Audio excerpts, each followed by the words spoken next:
ମାଖନ ମାଖନ C ଚାହା ପୁରା ସିଠା ହେଇଗଲା।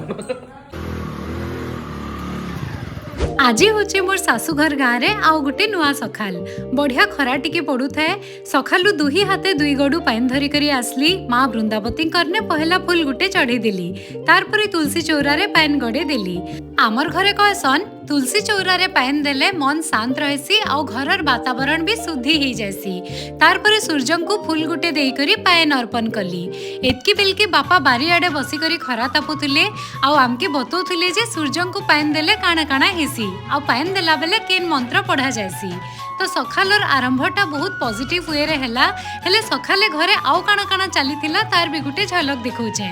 बारियाडे परिबा कटा चलीथिला मुई पले आसली किचन के चाहा बनाबार लगी। आमर घरे तो अलगा अलगा भेराइटी रो चाहा बनसी कहा के लाल चाहा दरकार तो कहा के गुरास चाहा किए सुगर फ्री चाहा पीसी तो कहा के काढ़ा दरकार।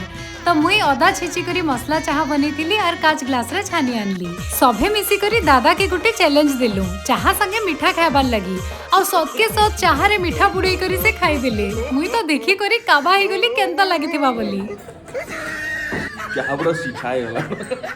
एनता मजा मस्ती तो घरे सब बेले चली थी न।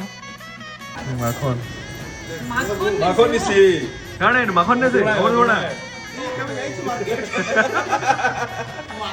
ଜିଓ ମାର୍ଟ ରୁ ମଗଉଚି ବେଲା ବୁଝି जानली ना बिग बास्केट सुनले तो इतांकर कथा अमृत भणा के माखन बोलुछन इटा होचे हमर गछर अमृत भणा। एतकी बेल के नानी रो फोन आसला नानी बेले मोर डेढ़ सासू कहले जे आज इडली बनी छे आसो मिसी करी खामा। सभे तो निजर निजर काम रे बिजी थिले तो आमे देरन जेठन मिसी करी बाहरी गनु नानी घर के। नानी घरे पहुंचला बेल के बड़मा और मोर भांजी बाट देखुतिले। आमके देखुन सर नानी इडली बनाबार प्रिपरेशन स्टार्ट कर देले। सांबर तो ऑलरेडी बनी सारी थिला न। मोर बड़ भांजी ब्रुनो संगे खेलुतिले। ब्रुनो इतकी सुतर है जे मते देखी करी घाय भी नै भुकला।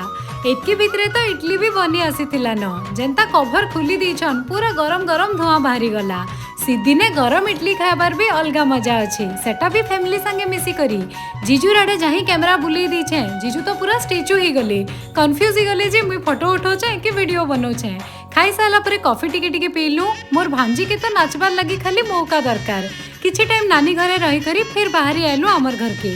सखालू एतकी बेल तक तो सब ठीक चली थिला। नानी घरे भंजा भांजी मानकर संगे बढ़िया टाइम स्पेंड हैला। खुशी खुशी घर के फिरी आलु हेले घर के आला परे ई कथा सुनबी बोली बिल्कुल भी ना भाभी थाई। तो काना सुनबा के पड़ला जे देखबे नेक्स्ट ब्लॉग रे। जल्दी जल्दी चैनल के सब्सक्राइब कर दोन।